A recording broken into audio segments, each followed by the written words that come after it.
How to use Bark Family Locator feature. So hello guys, today I'm going to show you how to use Bark Family Locator feature.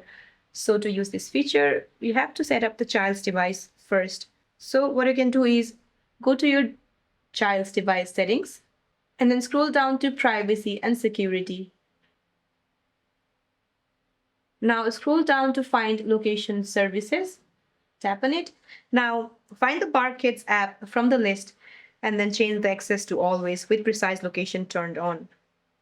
On your parental app, what you can do is head to your Bark parental app and make sure that you log into your account.